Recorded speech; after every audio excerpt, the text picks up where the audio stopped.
윤석열 데려올 때에 제가 아주 반대를 했죠. 절대로 그건 불가하다고. 제가 헌법까지 읽으면서 안 된다고 그랬습니다. 왜? 우리 헌법의 국민의 자유권은 검찰권에 대한 자유권으로 명시되어 있어요. 헌법 11조 조항들이 전부 그렇습니다. 신체의 자유, 고문을 받지 않고 질문을 받지 않을 자유, 부당한 압수수색을 받지 않을 자유 쫙 나오는 것들이 전부 검찰권의 행사에 대한 자유권으로 되어 있어요. 그거를 주로 행사하던 사람이 국민의 대표가 된다? 이게 민간 정치냐? 문민 정치냐? 아니죠. 그래서 반대했던 겁니다.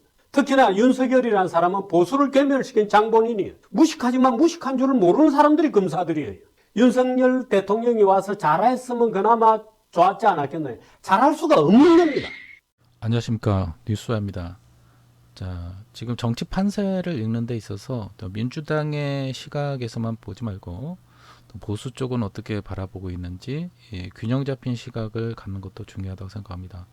제가 보수 쪽에 관심을 갖는 스피커 중에 변희재 씨가 있고 그 다음에 이 정규재 씨가 있는데요. 정규재 씨는 유튜브 영상이나 이런 걸 또 보니까 정말 어떤 보수면은 보수 인사면은 정말 이런 이야기를 해야 되지 않나. 정말 이런 사람이 진짜 찐 보수다, 진짜 보수다라는 생각이 들고 보수 스피커들 중에서 구독자가 몇십만이고 백만이 넘어가고 이런 사람들도 있는데 다들 균형감이 없이 그냥 무조건 민주당은 좌빨이고 용공, 좌빨, 빨갱이, 공산당 이런 식으로 매도하고 이재명 대표나 민주당에 대해서 범죄자 이렇게 굉장히 그 편향된 편협한 시각을 갖고 있는데 그게 전혀 맞는 말이 아니죠. 아닌데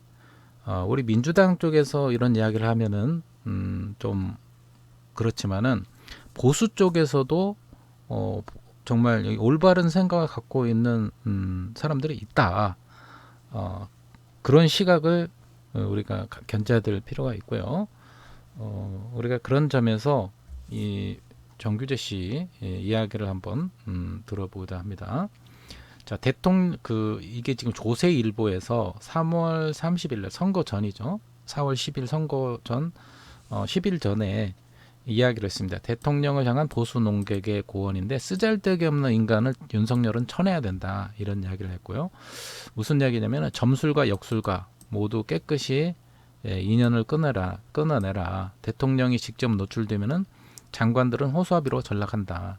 그리고 술을 마시더라도 여당 의원들하고 마시지 말고 야당 의원들하고 마셔야 된다.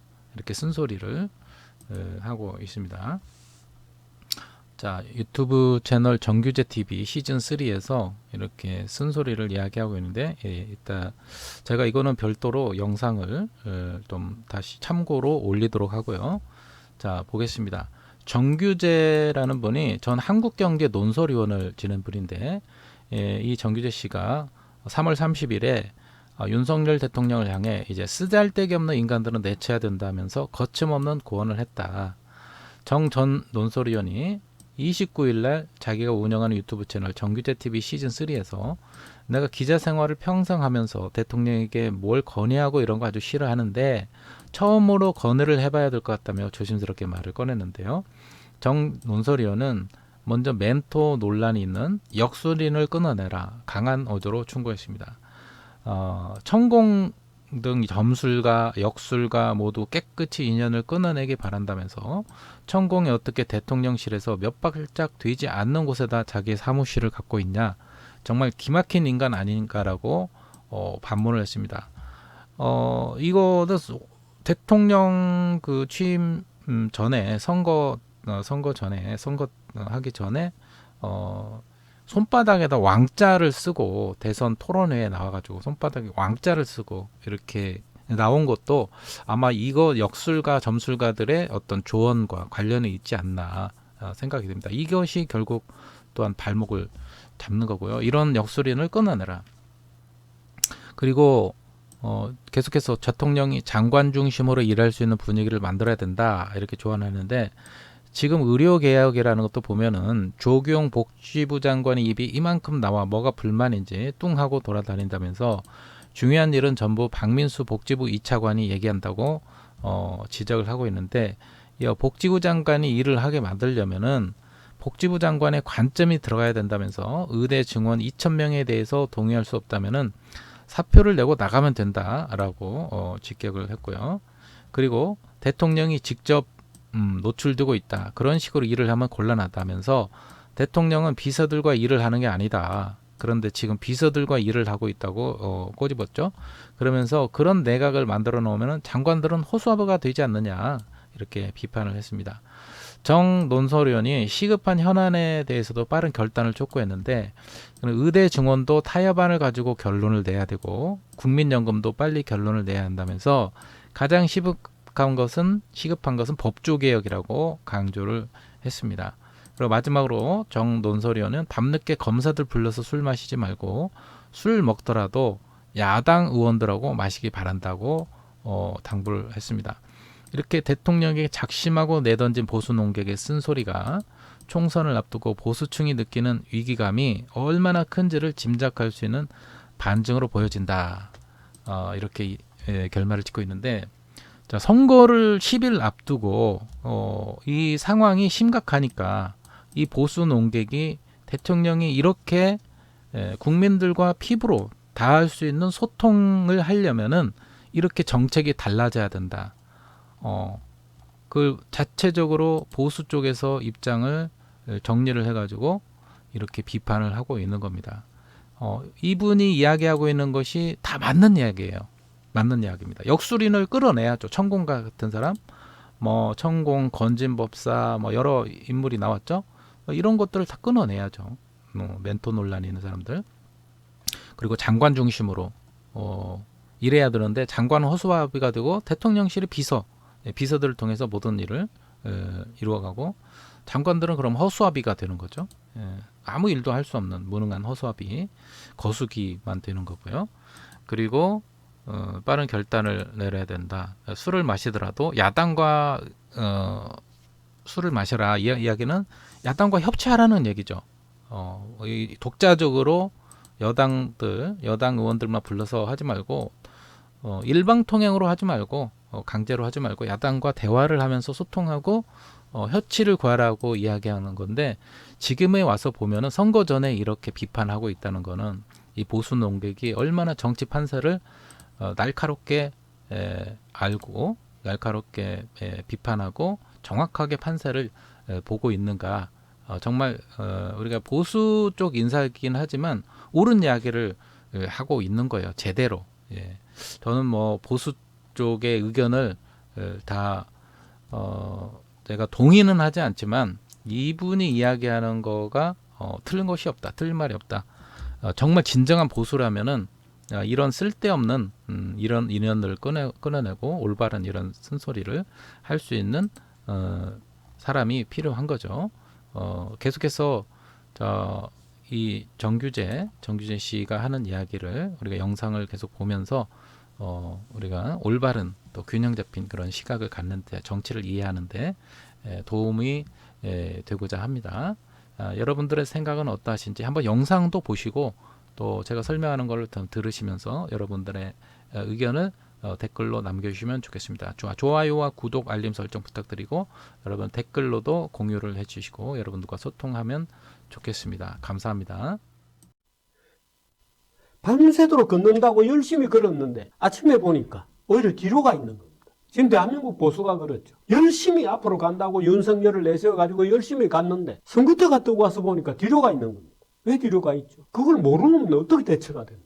보수가 윤석열 대통령 등장 이후에 단 한 번도 보수다운 적이 있었습니까? 의사 파업만 나도 그렇죠. 보수는 전부 기득권 세력이라는 게 이번에 증명이 됐죠. 윤석열 하나도 그렇었는데 그런 차에다가 한동훈까지 엎어가지고 완전히 검찰당이 되었지 않습니까? 한동훈하고 맨날 얼굴을 맞대고 있는 그 사람 누굽니까? 그건 경찰이잖아요. 대한민국에 사람이 경찰하고 검찰밖에 없습니까? 윤석열 대통령이 한 게 뭐가 있습니까?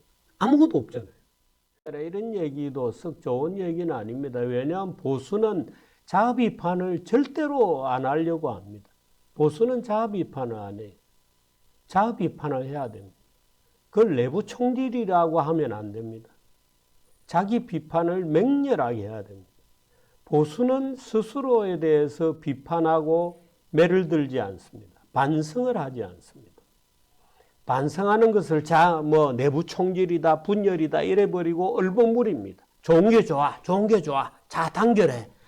아무것도 해결되고 아무런 방침도 없고 아무런 지시도 없고 아무런 디렉션도 없고 아무런 철학도 없으면서 그냥 비판하지 마, 비판하지 마, 내부 총질하지 마, 얼버무려 놓습니다. 문제는 해결 안 되죠. 우리 속에 골마 터진 문제들이 있는데 그 골마 터진 문제들을 드러내고 책임질 사람은 책임을 지고 말하자면 이 문제의 해결이 되어야 됩니다. 그런데 보수들은 아무것도 안 하죠. 보수들은 그저 내부 총질이라는 이름으로 자기 비판을 봉쇄합니다. 야, 비판하지 마. 좋은 게 좋아. 너는 왜 분열하고 있어?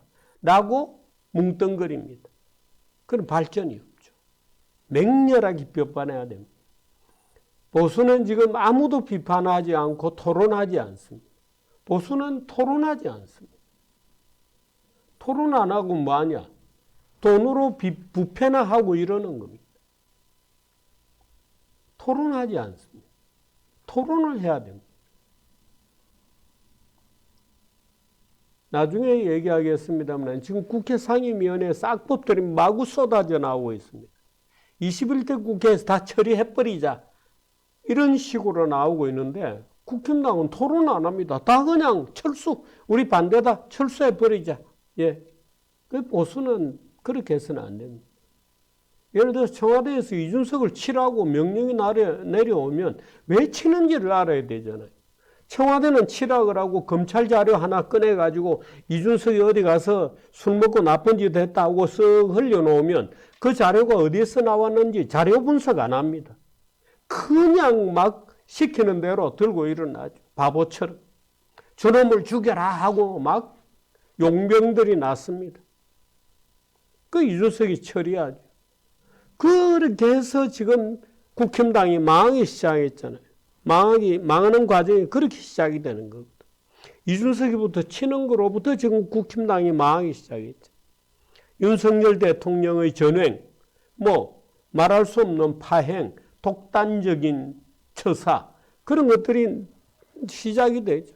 윤빠들이 내부 총질한 격이다. 예, 그렇게도 말을 할 수 있는데 비판하고 그걸 물어봐야 됩니다. 대구는 특히나 물어봐야 됩니다. 이 사람 왜 찍어야 되지? 이 사람 얘기 왜 찍어야 되지를 물어봐야 됩니다.